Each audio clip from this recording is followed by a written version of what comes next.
नमस्कार, मैं संगमित्रा आप सभी का स्वागत करती हूँ हमारे न्यूज चैनल खबर जनता तक में।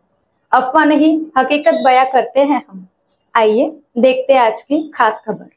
जे तुम्ही म्हणताय की हलवा समाज पक्षापासून नाराज आहे किंवा मध्य नागपूर आमदार पक्ष नाराज आहे, तसं काही नाहीये। जे डुमस वैधवने दिलेलं आहे की मध्य नागपूरची डोक्यात आहे। अख्ख्या पूर्ण विदर्भात मध्य नागपूर एक लोकसभा क्षेत्र होतं तर त्याला बाकी विधानसभापेक्षा 4000 मध्ये जास्त भेटलेले आहे। पूर्व नागपूरला नाही, मागच्या लोकसभा निवडणूकचा रिझल्ट तुम्ही अगर सगळ्यांनी पाहिला असेल तर एक लोता पूर्ण विदर्भामध्ये एक लोता मध्य नागपूर एक असं क्षेत्र आहे का त्यांनी आपली लीड वाढवून दिलेली आहे। तर तुम्ही हे गोष्ट नाही बोलू शकत की हलवा समाज पक्षापासून नाराज पहले भी जास्त मत भेटा।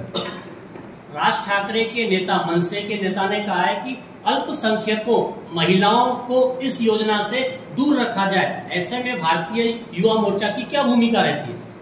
देखिए, वो उनकी पार्टी का स्टेटमेंट है, हमारा नहीं है। उसके लिए वो जिम्मेदार है, उसके लिए तो हम बात नहीं कर सकते।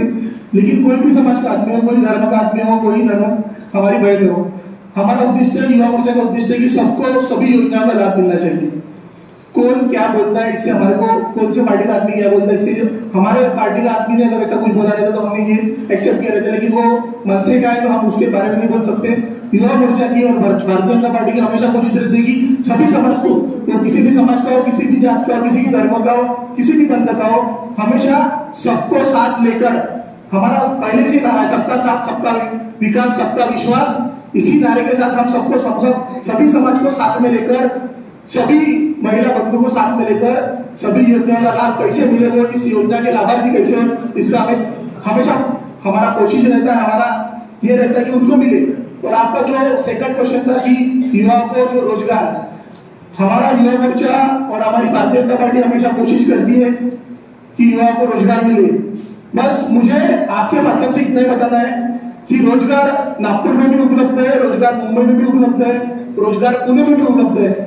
अपने को स्किल डेवलपमेंट करना है।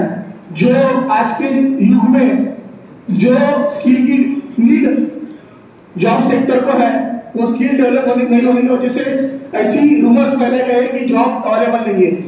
आप देखिए कि बिहार में गडकरी साहब के माध्यम से, हमारे उप मुख्यमंत्री देवेंद्र फडणवीस साहब के माध्यम से 1 लाख तरुण युवाओं को रोजगार मिला है। उसकी यादी भी हमारे गडकरी साहब के ऑफिस में मिली है। जो लोकसभा में उनकी इलेक्शन के वक्त वो भाषण में हमेशा बताते थे कि हमारे माध्यम से 2014 से 2024 तक 10 साल से गडकरी साहब यहाँ पे खासदार है, हमारे उप मुख्यमंत्री देवेंद्र फडणवीस साहब है, उनके माध्यम से हमेशा तरुण युवाओं को रोजगार उपलब्ध कराया।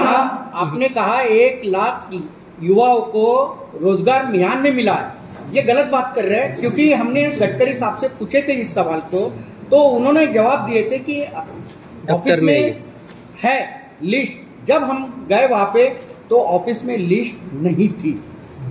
तो आप कैसे, यानी युवाओं को आप देखो, एक भारतीय जनता युवा मोर्चा हो, आप भी एक युवा हो, बेरोजगार हो, आप सत्य बताइए ना, क्या है तो।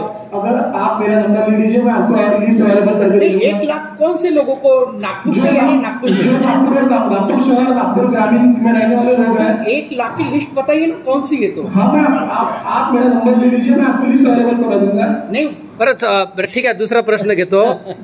वेगळ्या विदर्भाच्या संदर्भात तुमची काय भूमिका आहे? कारण आज खूप मोठा एक आंदोलन झालेलं आहे। भारतीय जनता पार्टीची भूमिका सुद्धा विदर्भ राज्याच्या बाजूनच होती, पण गेली 15 वर्षापासून केंद्रात सरकार आहे, पण वेगळा विदर्भ अजून तुम्ही दिलेला नाही आहे।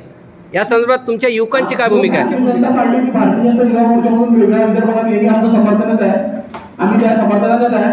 पण हा निर्णय भारतीय जनता पक्षाच्या नेत्यांचा आणि शासनाचा आहे। आम्ही युवा मोर्चा म्हणून आणि भारतीय जनता पार्टी म्हणून नेहमी या मुद्द्याशी नेहमी समर्थित राहू।